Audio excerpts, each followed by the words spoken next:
नमस्कार। The truth के इस अंक में मैं प्रीति पांडे अपने सभी दर्शकों का बहुत स्वागत करती हूं। दोस्तों, आज द ट्रूथ में हम बात करने वाले हैं कांग्रेस के नेता सांसद राहुल गांधी की, जो 3 दिवसीय यूएस के दौरे पर हैं। इस दरमियान बॉस्टन पहुंचने पर ब्राउन यूनिवर्सिटी में उनका एक संवाद कार्यक्रम रहा। इस कार्यक्रम के दरमियान राहुल गांधी ने इलेक्शन कमीशन ऑफ इंडिया को लेकर के कई बातें कही। इंडियन डायस्पोरा के लोगों के साथ भी वो मुखातिब हुए। उस दरमियान राहुल गांधी ने जो भारत में चुनाव होते हैं उसको लेकर के जो गंभीर आरोप लगाए हैं, उसके बाद मामला विवादित हो गया है। विपक्षी खेमा बार बार, यानी कि बीजेपी का खेमा बार बार राहुल गांधी को लेकर कह रहा है कि वो जब भी विदेशी जमीन पर जाते हैं तो भारत का अपमान करने का काम करते हैं, इंडियन इंस्टीट्यूशंस को हमेशा प्रश्न चिन्ह के दायरे में रखते हैं, जो ठीक नहीं है। खास करके तब जबकि अमेरिका के उपराष्ट्रपति इस वक्त भारत के दौरे पर हैं और ठीक इसी वक्त राहुल गांधी अमेरिका जाते हैं और भारत के इन इंस्टीट्यूशंस के विरुद्ध आवाज बुलंद करते हैं। विदेशी जमीन का इस्तेमाल अक्सर राहुल गांधी भारत विरोधी बातें रखने के लिए करते नजर आते हैं। इस मुद्दे को विस्तार से हम आपको समझाएं, इससे पहले आपको बताते हैं कि दरअसल राहुल गांधी जब बॉस्टन पहुंचे तो यहां पर ब्राउन यूनिवर्सिटी में उन्होंने क्या कुछ कहा, जिसे लेकर के विवाद खड़ा हो गया। ब्राउन यूनिवर्सिटी में अपने संवाद के दरमियान राहुल गांधी ने इलेक्शन कमीशन पर सवालिया प्रश्न चिन्ह खड़े किए। राहुल गांधी कहते हैं महाराष्ट्र में जब चुनाव हुए उस दरमियान, खास करके चुनाव के रोज, वो ये कहते हैं कि शाम 5:30 बजे तक का जो परसेंटाइल होता है वोटिंग का, वो इलेक्शन कमीशन जारी करता है और उसके बाद 5:30 से लेकर 7:30 बजे तक जो लोग कतार में खड़े हो गए थे उसके मुताबिक 65 लाख लोगों ने वोट कास्ट किया। ठीक उस वक्त वोट कास्ट किया जिस समय नॉर्मली चुनाव खत्म हो जाने चाहिए, लेकिन महाराष्ट्र के केस में इसी 5:30 से लेकर 7:30 बजे, जो कि परमिसिबल लिमिट से ज्यादा है, लेकिन जो लोग कतार में खड़े हो जाते हैं उनके वोट जरूर पड़ने चाहिए, इससे इंश्योर किया जाता है। तो 65 लाख लोग 5:30 से 7:30 बजे के बीच में वोट कास्ट करते हैं, जो प्रैक्टिकल नहीं है। और अगर ऑन एन एवरेज एक व्यक्ति वोट कास्ट करने में 3 मिनट का वक्त लेता है तो इस हिसाब से वोटिंग रात के 2 बजे तक जारी रहनी चाहिए थी। राहुल गांधी इसी को लेकर के तमाम बातें कह रहे थे, जिसे लेकर के अब बीजेपी का खेमा राहुल गांधी पर हमलावर है और ये कह रहा है कि राहुल गांधी हमेशा विदेशी जमीन का इस्तेमाल भारत विरोधी बातें करने के लिए कहते हैं और इलेक्शन कमीशन जैसे इंस्टीट्यूशन को एलिगेशन लगा करके बदनाम करने की कोशिश कर रहे हैं। हालांकि राहुल गांधी ने और भी कुछ इस संवाद के दरमियान कहा था। राहुल गांधी ने अपने संवाद में कहा कि महाराष्ट्र में इस बार जो वोटिंग हुई उसमें जो कुल एडल्ट पॉपुलेशन है उससे ज्यादा वोट पड़े, जो प्रैक्टिकल नहीं है, बिना किसी मिली भगत के आंकड़ों की हेर फेर किए बगैर। राहुल गांधी ने जो कहा उसकी एक झलक आपको सुनाते हैं। हालांकि ये कुछ नया नहीं था, राहुल गांधी इससे पहले भी भारत में भी इस संदर्भ में बातें रख चुके हैं। दिल्ली चुनाव से आने पहले राहुल गांधी ने कुछ यही तथ्य साझा किए थे, जिसको एक बार फिर बॉस्टन में उन्होंने दोहराने का काम किया। सुन लीजिए राहुल गांधी ने क्या कुछ कहा अपने संवाद के दरमियान। In simple terms, more people voted in the Maharashtra assembly elections than there are adults in Maharashtra. This is a fact. And the election commission gave us a figure, voting figure for 5:30 in the evening. And between 5:30 in the evening and 7:30 in the evening, when the polls were supposed to have closed, 65 lakh voters voted. Now, that is physically impossible to happen, right? Because for a voter to vote, it takes approximately 3 minutes. And if you do the math, it would mean that there were lines of voters till 2 o'clock at night voting all night, and this didn't happen. So we asked them that, look, evening, you have videography taking place, as if we ask. They not only refused to give us the videography, they changed the law so that now you're not allowed to ask for the videography. It is very clear to us that the election commission is compromised. It's very clear that there is something very wrong with the system. We've said it. We've said it publicly. I've said it multiple times. I've said it in press conferences, other leaders. अब राहुल गांधी ने जो मुद्दा उठाया, जाहिर है वो मुद्दा तूल पकड़ना ही था। बीजेपी के खेमे से लगातार इसके बाद एक के बाद एक राहुल गांधी पर अटैक शुरू हुए। संबित पात्रा आते हैं, एक प्रेस कॉन्फ्रेंस करते हैं और उस दरमियान राहुल गांधी क्यों भारत को बदनाम करने की कोशिश करते हैं, इस संदर्भ में तो उन्हें आड़े हाथों लेते ही हैं।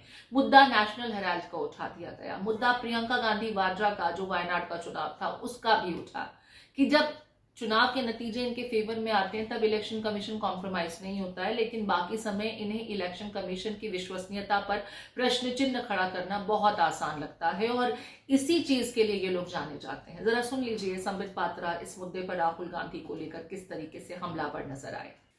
राहुल जी अमेरिका में जाके इलेक्शन कमीशन को कॉम्प्रोमाइज्ड बताते हैं। वो कहते हैं कि महाराष्ट्र के चुनाव में जिस प्रकार का मतदान हुआ वो एक तरह से फर्जीवाड़ा था। महाराष्ट्र में भारतीय जनता पार्टी को और उनके अलाइज को जीतना नहीं था और कहीं ना कहीं इलेक्शन कमीशन ने हमारे साथ समझौता किया। मैं राहुल जी से पूछना चाहता हूं, राहुल जी झारखंड भी तो उसी समय चुनाव हुआ था, क्या आपने इलेक्शन कमीशन के साथ झारखंड में समझौता किया था? आप एक बार सोरेन जी से पूछिए, क्या उन्होंने समझौता किया था इलेक्शन कमीशन से? प्रियंका वाड्रा उसी चुनाव में जो बाई इलेक्शन हुए थे, उसी समय उसी कालखंड में जो बाई इलेक्शन हुए थे, उस बाई इलेक्शन में वो जीत के सदन में आई पैलेस्टाइन का बैग टांग करके। आप बताइए, क्या प्रियंका वाड्रा ने रॉबर्ट वाड्रा की मध्यस्थता से इलेक्शन कमीशन के साथ कोई कॉम्प्रोमाइज किया तभी उसकी जीत हुई, या वो अपने मेहनत पर जीत कर आई? आप ये बताइए कि 240 सीट जब भारतीय जनता पार्टी को विगत लोकसभा 2024 के लोकसभा में जब हमें 240 सीट और आपको 99 सीट मिली, तो आपने पूरे देश में और सदन में भी डिंडोरा पीटा कि ये भारतीय जनता पार्टी की हार है और ये कांग्रेस पार्टी की जीत है। तो was the election commission compromise then? आपने ये जो जश्न मनाया था, क्या हम कॉम्प्रोमाइज थे? और ठीक उसी प्रकार महाराष्ट्र में लोकसभा में हमें 9 सीटें मिली और आपके गठबंधन को हमसे अधिक मिली थी।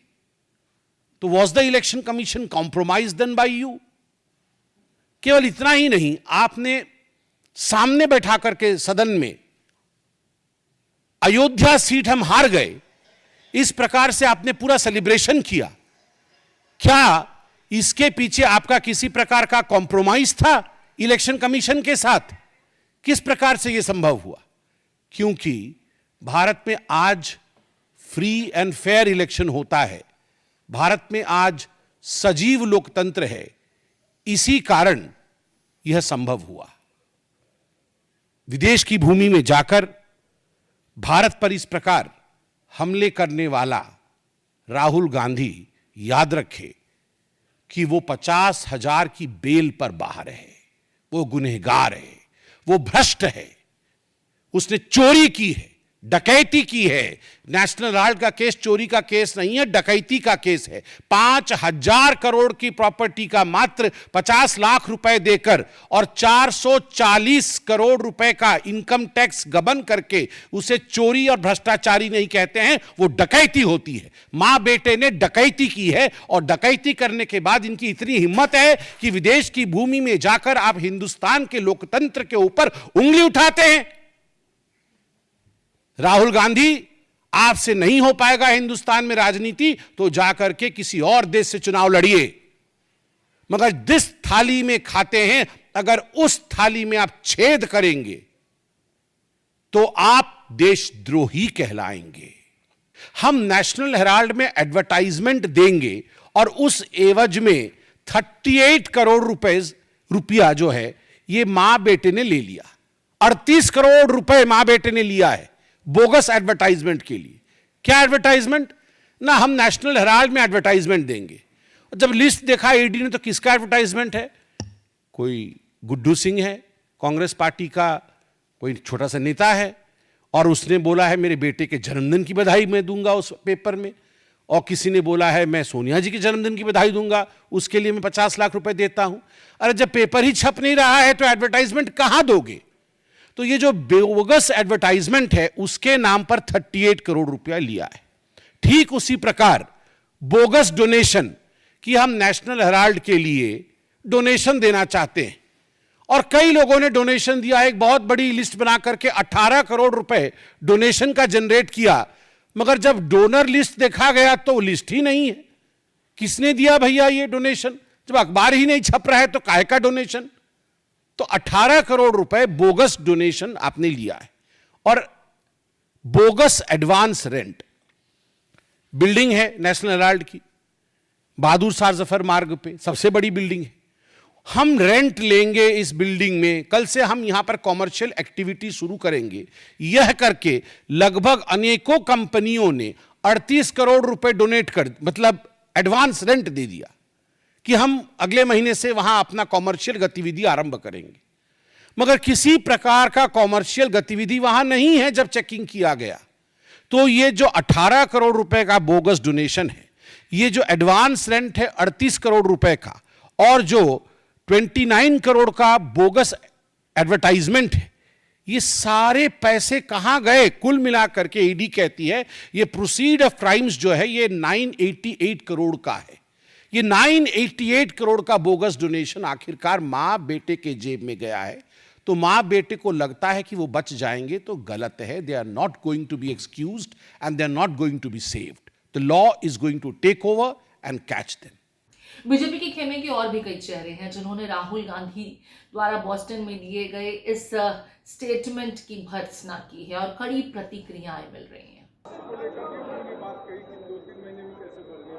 ये बहुत ही दुख की बात है कि श्रीमान राहुल गांधी विदेश में जाकर अपने देश के प्रति, अपने देश के संविधान ने जो संस्थाएं तैयार की है उनके प्रति इस प्रकार से झूठ बोलने का प्रयास करते हैं, झूठ फैलाने का प्रयास करते हैं, भारतीय लोकतंत्र को बदनाम करने का प्रयास करते हैं, लोकतंत्र पर सवाल या निशान उठाने का प्रयास करते हैं।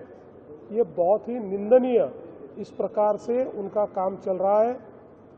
बार बार चुनाव हारने के बाद उनके ऊपर जो परिणाम हुआ है उसके चलते मुझे लगता है कि इस प्रकार की हरकतें वो कर रहे हैं। कोई भी देशभक्त इस प्रकार से अपने देश को विदेश में जाके बदनाम नहीं करता। राहुल गांधी जिस प्रकार का बर्ताव कर रहे हैं उनके चरित्र पर एक सवालिया निशान इसके कारण खड़ा हुआ है। ऐसी चीजें करने की जगह वो जनता में जाए, जनता का विश्वास वापस हासिल करे तो वो चुनाव जीत सकेंगे। दुनिया भर में कितनी भी बदनामी करके वो चुनाव नहीं जीत सकते, इससे उनका ही कद छोटा होता जाएगा। दुनिया भर में भारत को बदनाम करने का काम कांग्रेस पार्टी और उनके युवराज करते हैं। जिस पार्टी ने 60 साल देश में राज किया हो, वो जब चुनाव हारना शुरू करे तो उस पर चिंतन नहीं करती, विचार विमर्श नहीं करती, उस पे क्या बदलाव चाहिए, जनता ने उनको क्यों नकारा, उस पार्टी में आंतरिक लोकतंत्र खत्म हो चुका है। कांग्रेस में एक परिवार तक सीमित होकर रह गई और उस परिवार के सदस्य भारत को बदनाम और भारत की संवैधानिक संस्थाओं को बदनाम करने का काम दुनिया भर में जाकर करते हैं। कभी ईवीएम पर ठीकरा फोड़ते हैं, कभी इलेक्शन कमीशन पर ठीकरा फोड़ते हैं, कभी भारत की लोकतंत्र प्रणाली पर ठीकरा फोड़ते हैं। और ये वो लोग हैं जिनके परिवार की 3 पीढ़ियां प्रधानमंत्री रही और चौथी पीढ़ी ने रिमोट कंट्रोल से सरकार को चलाया। दोस्तों, हालांकि कोई पहला मौका नहीं है जब राहुल गांधी विदेश गए हों और इस तरीके से इंडियन इंस्टीट्यूशंस को लेकर के, खास करके जिनका ताल्लुक या तो जांच से होता है या किसी प्रोसीजर को कंडक्ट कराने से होता है, उसे लेकर के उन्होंने प्रश्न चिन्ह खड़ा किया। EVM, election commission of India, ये वो इंस्टीट्यूशंस है जिसे लेकर के पहले भी बीजेपी की सरकार पर राहुल गांधी हमलावर रहे हैं। दिल्ली के चुनाव से तो ऐन पहले राहुल गांधी ने एक प्रेस कॉन्फ्रेंस की थी जिसमें महाराष्ट्र में चुनावों के दरमियान जो अनियमितताएं राहुल गांधी अभी बता रहे हैं उसी का जिक्र किया था। लेकिन फिर उसके बाद मामला शांत हो गया, कहीं से भी किसी ने कोई ऑफिशियल शिकायत नहीं की, कोई आंकड़ा साझा नहीं किया गया और उसके बाद ऐसा लगा कि बस कांग्रेस पार्टी का प्रयास था कि इस पूरे मामले को जनता के बीच रखा जाए और उसके बाद सब कुछ शांत। अचानक से बोस्टन पहुंचते हैं तो फिर इन मुद्दों को दोबारा हवा देते नजर आते हैं। आप इस पूरे विषय को किस तरीके से देखते हैं? राहुल गांधी का क्या विदेश की जमीन पर जाकर के वाकई इन मुद्दों को उठाना हमारे देश के लिए हितकारी है या वाकई इससे नुकसान होता है? और राहुल गांधी को क्यों विदेशी जमीन का ही इस्तेमाल करने का, इसको दोबारा से ले रहे हैं, आप इस पूरे विषय को किस तरीके से देखते हैं? राहुल गांधी विदेशी जमीन पर जब जब जाते हैं आखिर क्यों देश विरोधी ताकतों का जिक्र करते हैं और क्यों देश की किरकिरी करने की कोशिश करते हैं? आपको क्या लगता है कि इलेक्शन कमीशन ऑफ इंडिया जैसे इंस्टीट्यूशंस क्या वाकई कॉम्प्रोमाइज किए जा सकते हैं, जैसे कि आरोप राहुल गांधी लगाते भी रहे हैं और एक बार फिर बॉस्टन में जाने के बाद लगाते नजर आए? और बीजेपी का खेमा नेशनल हेराल्ड सरी के तमाम मुद्दों को उठाकर राहुल गांधी को, उनकी माता को जो घेरने की कोशिश कर रहा है। सोनिया गांधी और राहुल गांधी बेल पर हैं, उन्हें ये भूलना नहीं चाहिए। इस तरीके की जो तमाम बातें कही जा रही हैं, इस विषय को आप किस तरीके से देखते हैं? आपके कमेंट्स का इंतजार रहेगा।